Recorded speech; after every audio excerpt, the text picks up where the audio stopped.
up in the morning edition? Sufficient information to refer this matter to the police. We've got an update on a video that went viral alleging child abuse also. We're excited for it to come. Outdoor dining back on Sundays, and We'll have to get cabinet approval for funding. the Ministry of Works is forging ahead with renovations to the office of the House Speaker. We have those stories and much, much more when the morning edition comes. We're right back.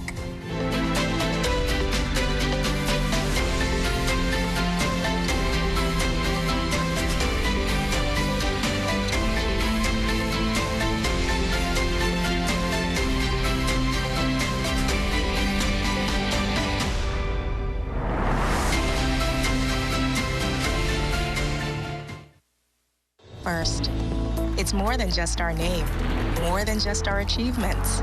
It's our nature, and it's where we put our customers. At Bahamas First, we've refreshed our look, but our nature remains the same. We design insurance solutions that protect our customers from life's uncertainties, whatever they may be. We equip you for the future so that you can recover stronger. Bahamas First, what's first for you comes first for us.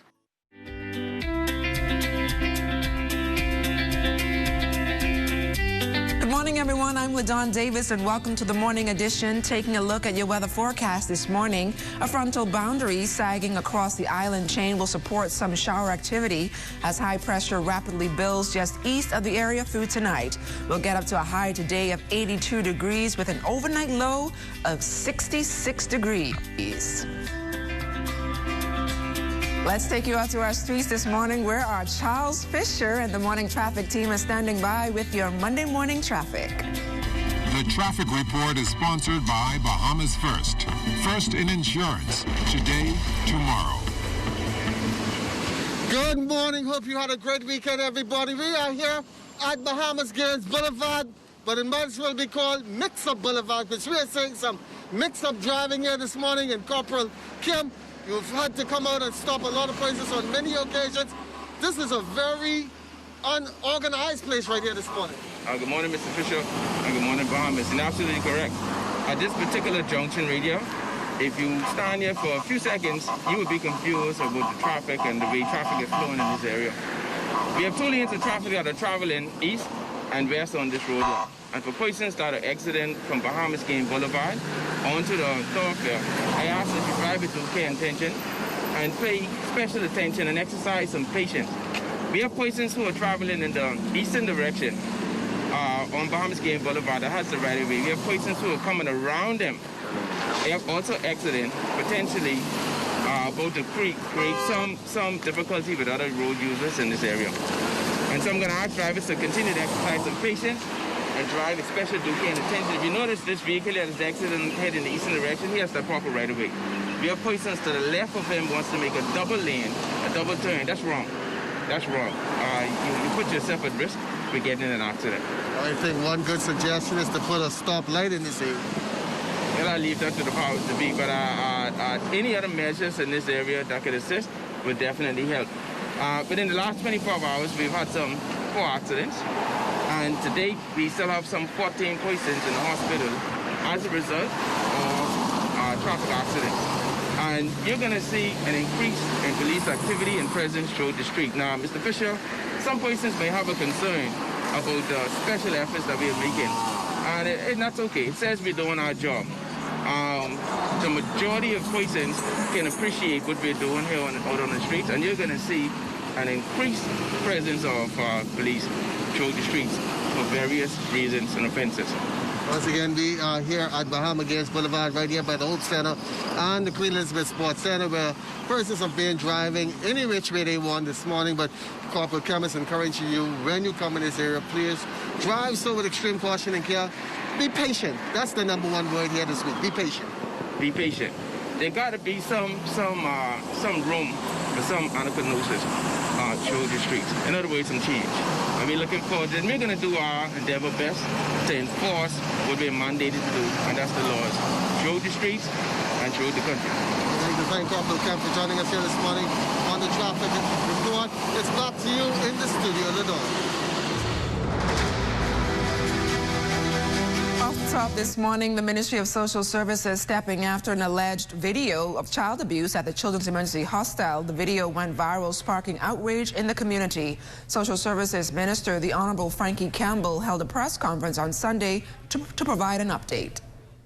An investigation by the National Child Protection Council reveals that there is sufficient information to refer this matter to the police for an official investigation. And that is what we have done. The matter has been referred to the Royal Bahamas Police Force for an investigation. I can advise that persons who were directly involved have been relieved of their duties pending the investigation. I can advise that I've been in communication with the chairman of the board of directors of the Children's Emergency Hostel, and they are fully apprised of what has transpired and where we are at this point. 17 new cases of COVID-19 recorded in the Ministry of Health's latest release, 13 here in New Providence, 2 over in Grand Bahama, and 2 in Abaco. That brings the total number of cases to 8,127. 9 of the new cases are men and the other 8 are women. There are 1,179 active cases, 12 hospitalizations, and the death toll remains at 175. 58,448 tests have also been administered. The availability of several vaccines to fight the deadly COVID-19 virus is bringing some relief to teachers across this country. President of the Bahamas Union of Teachers, Belinda Wilson, says the effective rate of the COVID-19 vaccines lifts the fear for teachers who are in fear of contracting the virus as they administer face-to-face instruction in our public schools. Although they are in the early stages of rollout and trials are ongoing, the efficacy of vaccines such as Pfizer and Moderna at 95% and 94.5% respectively gives us hope. And cognizant of the fact that teachers are on the front line, and we're on the front line alongside 48,000 students in the public school system. Suicide saw an increase in this country since the start of the COVID-19 pandemic. Cognitive behavioral therapist Harrison Thompson says mental illness can affect anyone.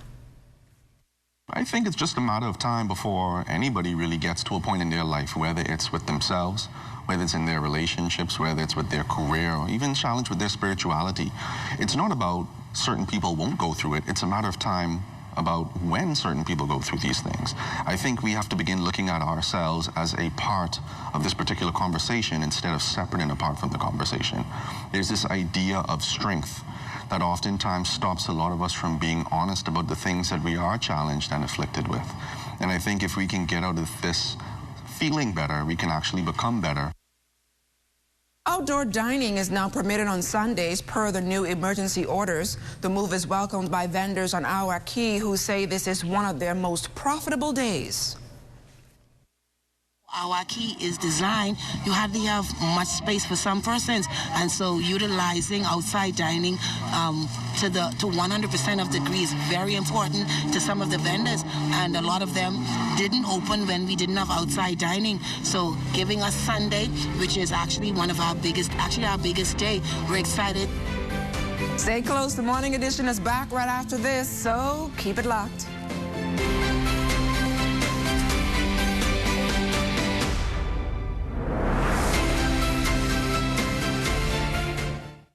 Everything is changing, and your favorite hardware and home improvement store is getting with the program. We Buy You Sell is rolling out its new online shopping feature. If you go to our website, wbusbahamas.com, it's a quick and easy 3-step process. Step 1, browse the gallery and select your item. Step 2, add to cart. And Step 3, check out. Go to our website, wbusbahamas.com, to shop with us today. That's why we got the... One of the most important questions that you could ever ask is why. Somebody wants you to join the gang? Why? Somebody wants you to use store? Why? Somebody wants you to go on a move with them? Why? I've met so many people that messed up their future by not asking that question. People are now blind, confined to wheelchairs in prison, and even dead because they failed to ask the question, why? I mean, it's your future. Shouldn't you at least know why you messed it up? But let me ask you a question. Why would you choose to mess up our nation's #1 industry, tourism? Why would you choose to mess up a future for your little brother, your little sister, or even your own little children by promoting gangs? I'm Carlos Reed, asking you to create the kind of future that you want to see by choosing to ask the question, why? What I love most about working for the Bahamas tonight is that we don't only focus on New Providence. We cover the entire Bahamas. We have a team here in the northern Bahamas that is ready to bring you the stories, the people, and the news that matter to you. From point A to Z, and covering hurricanes to elections and everything in between.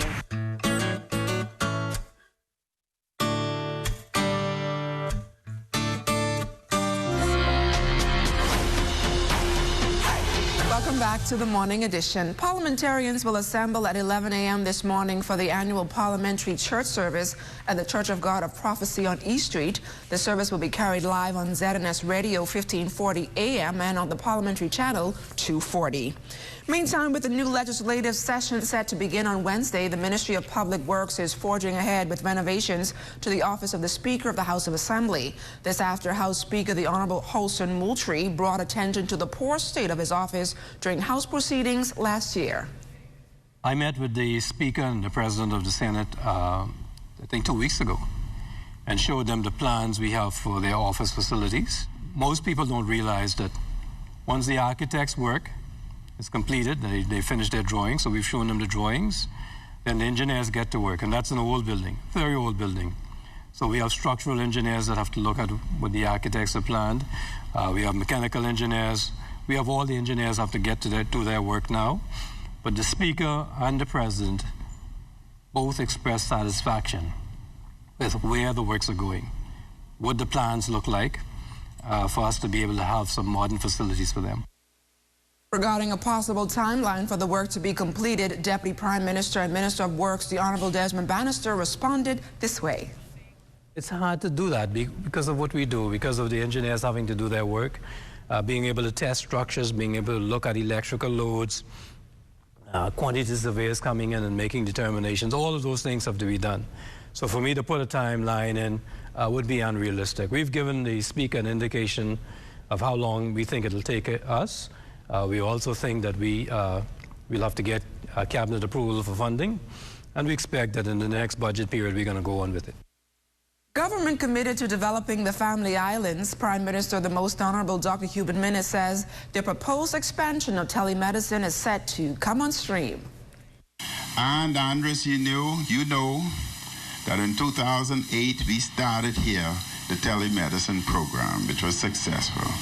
I can assure you that we will aggressively move towards expanding and redeveloping our telemedicine program throughout the Family Islands so that you would no longer have to be transported by air ambulance, but you can be seen by the doctor in New Providence without having to move.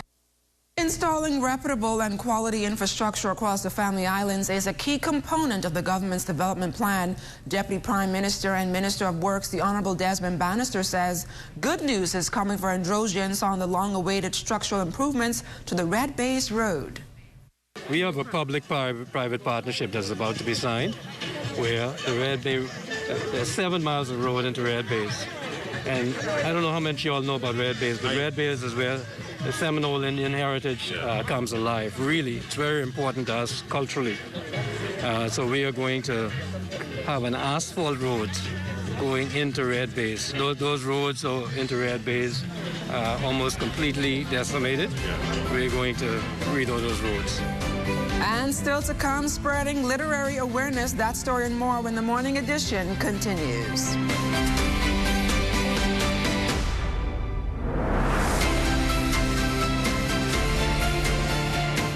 Hi, I'm Dr. Pinder.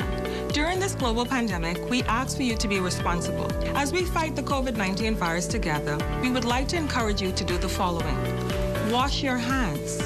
Cover your mouth and nose with a flex elbow or tissue when coughing and sneezing. Practice social distancing by staying 6 feet apart. Avoid touching your eyes, nose, and mouth, and if you must go out, wear a mask. We stay here for you. Please stay home for us. To those of you on the front line, we salute you as we continue this fight together.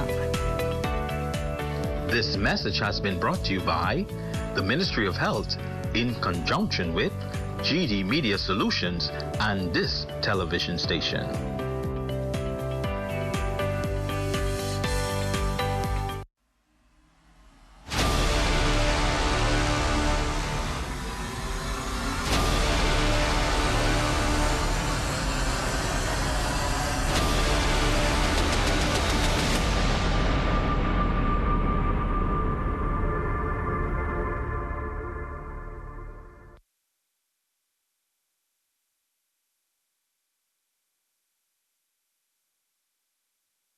You are a healthcare worker.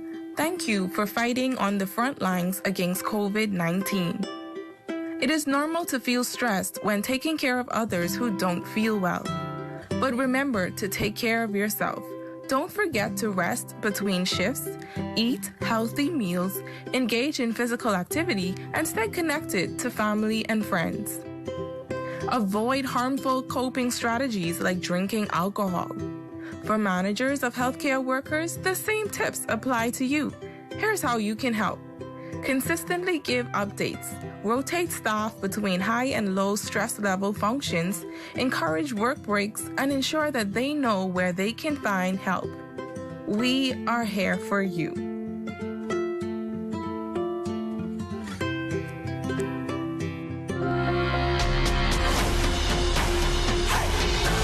Welcome back. Well, more and more educators are starting their own businesses and are mastering the art of entrepreneurship. The morning team caught up with a primary school educator who says while she loves passing on her knowledge to our little darlings, creating cake toppers for special occasions is something she also enjoys. My dream was to open a business where I cater to teachers and, designing and creating classroom resources. But somehow I kind of just fell into making cake toppers by the favor of a friend. And that's how the Crafting Genie was birthed. It's a unique business that designs cake toppers for birthdays, anniversaries, and even cartoon characters for the kids. Owner and educator Shawanda Johnson says business has been booming even in a COVID environment. Additionally, she says the character cake toppers for kids are her biggest sellers. CoComelon is a popular one. That's a kids show, YouTube. Also, I would say the glitter cake toppers, as well as Marvel character cake toppers. Business has been pretty good during COVID. It's actually increased since COVID because everyone's celebrating something. Whether it's a birthday or an anniversary or some achievement, there's always something to celebrate. I create personalized resources for the classrooms. Basically, alphabet posters, number posters, shapes and colors. I also do bulletin board materials as well, and I provide installation services. But the work for this busy educator doesn't end there. In fact, Shawanda says she has also tapped into customized home decor and personalized keychains. But when asked how is she able to balance being an educator and an entrepreneur, Shawanda responded like this. It gets rough at times, being a teacher, an entrepreneur, and a mother. So I'm getting there, not perfect yet, but I'm learning how to balance it all. The Crafting Genie gave this strong bit of advice to budding entrepreneurs. Start small, and it doesn't matter if there are 50 people out there doing it. There's something about your product that would make you different. Key 92 is partnering with the Salvation Army to provide work attire for women in need. In these challenging times, such an initiative is key, and assisting in this way was an easy sell for the organization. Clothes gives you confidence. So definitely when persons are in need professionally and starting a new job, we are happy to assist. The program is able to assist those persons who come contacting us who are starting a new job. We have persons that do call and inquire if they can get a blazer, if they get a pair of slacks, shoes. So definitely this project is something that is timely during the beginning of the year. 90 years of service in the Bahamas, the Salvation Army celebrates this year, and so we thought it how fitting to begin the year with starting afresh with a new blazer and new slacks for someone who's starting a new job. The Kiwanis Club of New Providence doing their part to spread literary awareness. Over the weekend, they hosted their 12th annual reading fair at the Pinewood Park. President Dominique Rose says it's important to make sure that the next generation has all the tools they need to be able to read. Fair encourages literacy. It shows children that reading is fun. It's fun to learn. It's fun to be smart because knowledge is power and reading is fundamental. Auditions for the Bahamas National Youth Choir are continuing despite challenges brought on by the COVID-19 pandemic. Thanks to technology, the show is still able to go on. Well, not everybody that comes into the choir are professionally trained singers. Not everybody that comes in the choir professionally trained dancers. The choir has created an avenue for persons to evolve in the arts, and it's important to keep that tradition alive, and that's something that I stepped into in terms of not being a professionally trained singer and not being a professionally trained dancer. And eventually, with the assistance of the choir and its exposure, I was able to evolve in this particular diaspora of culture, and that's something I wanted to encourage others to do. You know, just take the step and just know that you have to start somewhere. Well, a check on sports is up next. You're watching The Morning Edition.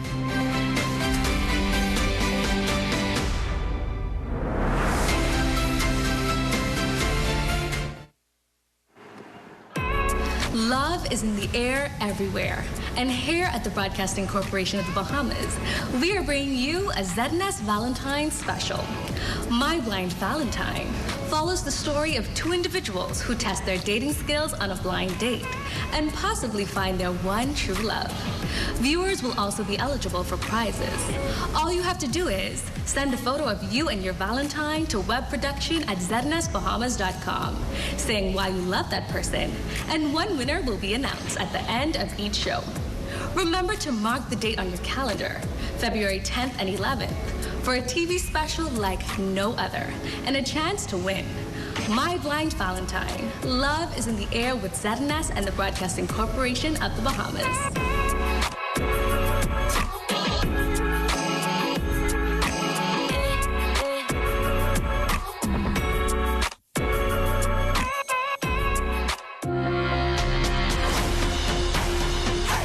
The 2020 Carifta Track and Field Championships were canceled due to COVID-19. The event takes place over the Easter holiday weekend, so that means the 2021 edition is not that far away. Charles Fisher joins us live again with an update. Good morning again, Charles.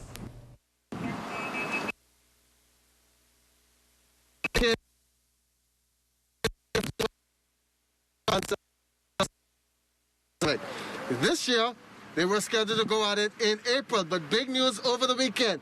We are now joined by the president of NACOC, Mike Sands. And Mike, what is that big news concerning Carifta that is normally held during the Easter holiday weekend? Well, Charles, you know, COVID-19 has wreaked havoc on everything the world over. And for us, in our sporting world, it's been obviously very negatively impacted. We had Carifta scheduled also for the Easter weekend this year, 2021. But again, because things are not where we took a decision to move it to the July 2nd to the 4th weekend, and we're hoping with cautious optimism that we'll be in a better place come that period to allow us to host the Carifta Games, which is the preeminent junior championships anywhere to be found. There's still a little speculation that it may not, according to how things would happen. Where was the game scheduled to be held this year? Because last year was it held in Bermuda? The games are still scheduled for Bermuda. We took a decision that we'll allow Bermuda to have the games. And bear in mind that they were only 3 weeks away from the games last year when we had to postpone it. So in terms of preparation and being ready, we have no concerns about that. Our biggest concern, obviously, is cautious optimism because we have to be guided by the protocols established by the Bermuda government, and as such, we are all in constant communication with them, the Ministry of Sports, the Ministry of National Security, the Ministry of Tourism, and all the stakeholders through our local organizing committee and the president of the Bermuda Association. So we are planning with the hope and expectation that we'll be able to have the Carifta Games in July of this year. Well, Mike, you're in charge of the North American, Central and Caribbean, that's NACAC. What about our regional meet? Because a lot of the countries, too, are facing this dilemma. We know that we have some permit meets here and there. Those two have also been affected this year as well. It's scheduled to be pushed back. Extremely so. A lot of our member federations, as we refer to them, they're doing their best to have some form of competition. As you know, the United States has started their competition in the collegiate ranks as well as some of the area permit meets that we sanction with the protocols in place. And so a lot of the member federations are trying their best to maintain some level of competition for the athletes. Again, with the hope and optimism that we are able to start a regular season. It is not what we want it to be, but we cannot sit by idly and not plan for it. So we're planning to be prepared in the event that we're able to host the games or any competition at whatever level that we're able to do so. Push back to this year. Have we seen that event being put? Yes, I mean, again, at the council level, at the World Athletics Council level, we took a decision because that was scheduled for Beijing, and as you very well know, I said earlier, the whole world.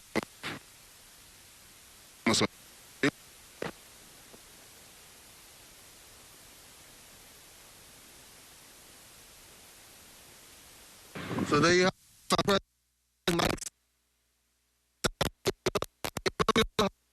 We're having some technical difficulties there. Well, the college track and field season is now underway. A good weekend for Bahamian athletes at Oral Roberts University as they picked up wins in their respective events in South Dakota. Sasha Wells won the women's 60 meters and the 60-meter hurdles. Brad Dormius crossed the line first in the men's 400 meters, while Laquel Kinteth won the women's long jump. Giles Etienne of the Indiana Hoosiers also in the win column over the weekend. Competing on home soil, Etienne was the class of the field, winning the men's long jump.